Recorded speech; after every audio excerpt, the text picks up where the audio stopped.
to brief the House on what he saw in Kenya, where Kenyan public are beating up members of parliament for passing bad laws.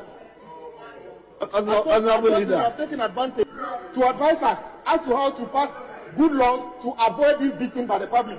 We should be worried. In fact, when I saw him running and the police were ushering him, through a tunnel to escape, it's a serious matter. Now evident that corrupt African leaders right now, they are panicking after seeing the Kenyans Gen Z protests that are spreading all over the social media, all over the world, all over media stations, that is CNN, BBC, everywhere on internet.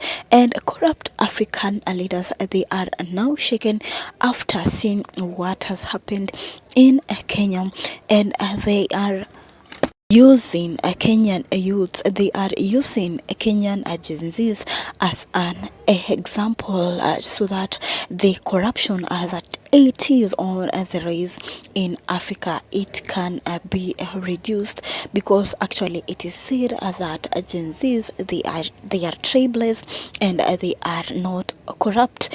And this corruption that is going on in Africa, of course, are definitely brought by the corrupt African leaders.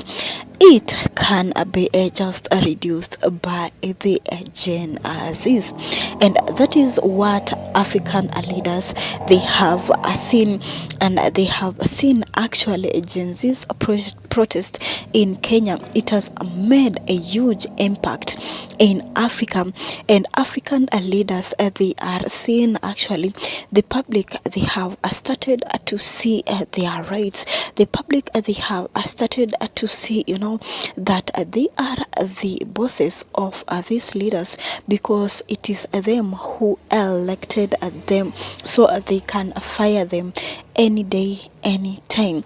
Remember, after President William Ruto withdrew the finance bill, Gen Zs are still going to the streets.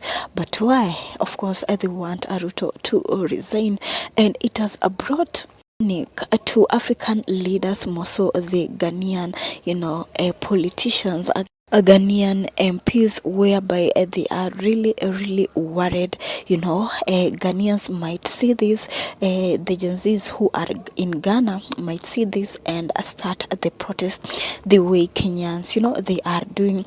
Remember also the Nigerian Gen Zs said that actually we should, or rather they should embrace Kenya, and after seeing what it has happened in Kenya, it has opened the eyes of so many African, countries, also the Gen Zs in those countries, that actually they have the power in their hands to fire these politicians who are corrupt leaders, to fire these politicians who are just taking care of their stomachs, and they are forgetting the stomach of the